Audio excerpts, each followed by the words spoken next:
বুঝিয়াই আমি সইলে আল্লাহ সইব না বেঈমান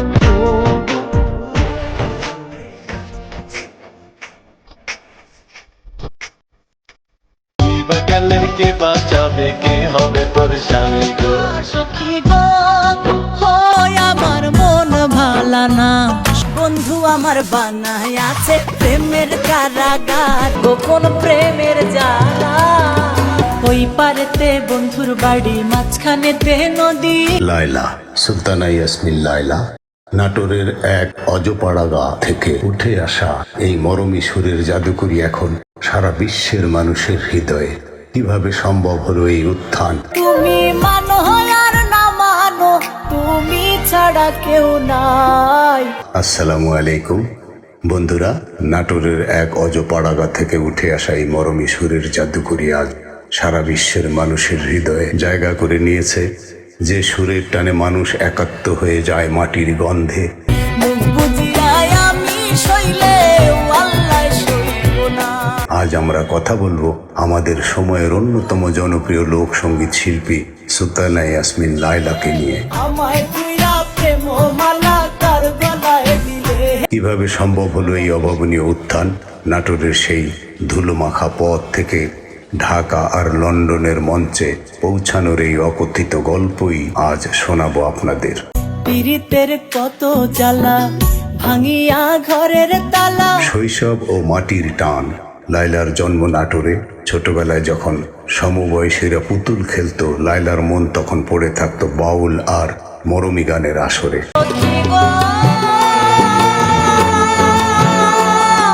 তার বাবা ছিলেন সঙ্গীত অনুরাগী, বাবার অনুপ্রেরণাতেই হাতে খড়ি।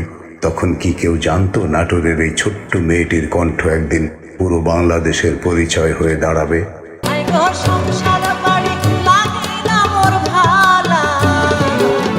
অভাব অনটন হয়তো ছিল, কিন্তু সুরের ঐশ্বর্যে লায়লা ছিলেন সমৃদ্ধ। ক্লোজ আপ ওয়ান ও জাতীয় স্বীকৃতি।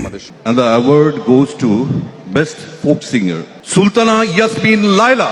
ক্লোজ আপ ওয়ানের স্টেজের বা পুরনো কোনো পারফরমেন্স আপনারা ইউটিউবে সার্চ করলে দেখতে পাবেন। 2008 সাল, ক্লোজ আপ ওয়ান তোমাকে খুঁজছে বাংলাদেশ। লায়লা যখন প্রথম সেই মঞ্চে দাঁড়ালেন, বিচারকরা চমকে গিয়েছিলেন তার কণ্ঠের গভীরতা দেখে। হাজার হাজার প্রতিযোগীকে পেছনে ফেলে তিনি ছিনিয়ে নিলেন বিজয়ী মুকুট। লোকযোগানের সেই সারল্য আর আধুনিক মঞ্চের চটুলতা।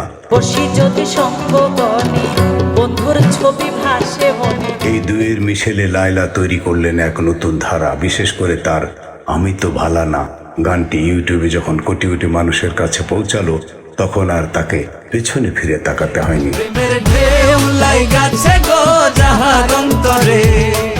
সঙ্গীত শিক্ষকের বিশ্লেষণী। বন্ধুরা, আমি একজন সঙ্গীত শিক্ষক হিসেবে বলবো, লায়লার কণ্ঠে একটি বিশেষ রেজোনেন্স আছে।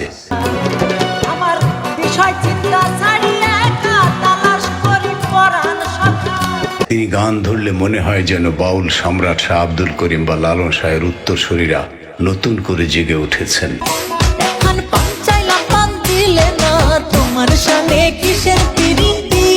তার বাদ্যযন্ত্রী দলের সাথে যে অপূর্ব সমন্বয় যা আপনারা এখন পর্দায় দেখছেন, এটি তাকে আজকের প্রজন্মের কাছে জনপ্রিয় করে তুলেছে। তিনি যেমন মরমী তেমনি এনার্জেটিক। সুলতানা ইয়াসমিন লায়লা, সদা হাস্যোজ্জ্বল লায়লা আজ কেবল একজন শিল্পী নন, তিনি আমাদের লোকজ সংস্কৃতির এক গর্বিত প্রতিনিধি। বাংলার এই অধুনালুপ্ত সংস্কৃতি রক্ষায় লায়লার মতো যোদ্ধাদের আজ বড্ড প্রয়োজন। দর্শক বন্ধুরা, আপনাদের কাছে লায়লার কোন গানটি সবচেয়ে প্রিয় কমেন্ট করে জানাবেন। আর আমাদের এই শেকরের কথা বলতে এই প্রিয় চ্যানেলের পাশে থাকবেন, সাবস্ক্রাইব করবেন, লাইক করবেন, শেয়ার করবেন এবং গঠনমূলক মন্তব্য করবেন। হ্যাঁ বন্ধুরা, আমি বৃদ্ধ মানুষ, আমার বাংলা উচ্চারণের ভুল ত্রুটি ক্ষমা করে দেবেন। অনেক বেশি ভালো লাগছে। ঢালিউড অ্যাওয়ার্ডকে অনেক অনেক কৃতজ্ঞতা এবং ভালোবাসা।